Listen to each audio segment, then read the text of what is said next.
name's Matt Rose. I'm CEO of APANA, and we build smart water management systems for commercial and industrial buildings. Water within buildings are hidden within walls, on roofs, within parking lots and things. And so we provide an infrastructure in order to connect all these water-consuming devices to the cloud, where we can perform analytics in real time, detect waste, and then send actionable information to the frontline people in order to act on the waste. Well, one of our main missions at APANA is to have commercial and industrial consumers of water shift their overall culture and focus from water having a sense of abundance, where water is always available, to a sense of stewardship, that it's a controllable resource instead of an uncontrollable resource. We believe that we've created a system, a platform that's able to empower customers to become stewards of water and then also reap the financial and sustainability benefits. Well, first thing you want to understand is, how do you consume water within your business? You have bathrooms. Do you have equipment that consumes water? Do you have cooling towers, evaporative condensers, other pieces of equipment that can consume water? And then also the complexity of your business. Once we understand that, we're able to design very specific kits that a commercial plumber can install in order to make the transition to managing water as painless as possible. Most of our customers save between 15 and 20%. Costco Wholesale is one of our largest customers, and they save 22%. And most of our customers get their money back within 18 to 24 months, and which in commercial and industrial circles is fairly good return on an investment for efficiency improvement. A kit consists of sensors and our Internet of Things networks that connects the sensors to the internet.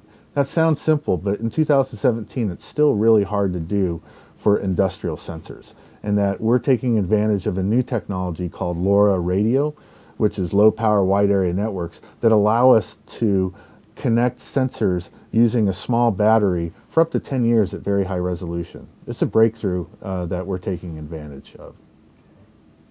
Well, APANA, we're still a startup, but we're a growing startup. We're now currently at 15 employees and growing. We're a technology company that builds hardware and software and behavioral analytics. We plan to continue to grow through the next few years as we develop this new market for managing water within commercial and industrial buildings. It's very exciting. We are a funded company. We have Series A financing, and we have a strategic partner, Kurita Water Industries from Japan, that is helping roll out our system and platform to Southeast Asia. And we're very excited about being able to continue to develop and grow this market. One of the coolest things is the sustainability impacts of what we do, is being able to manage water and shift the culture from abundance to stewardship, and then the environmental ripples. Water is the oil of the 21st century. It's becoming scarce. There's recognition that there's droughts anywhere in the United States at a certain time. It's getting worse and worse. The price of water and sewer are increasing. These items are combining in order to create a great environment for us to be able to tackle the challenges of consuming scarce resources efficiently.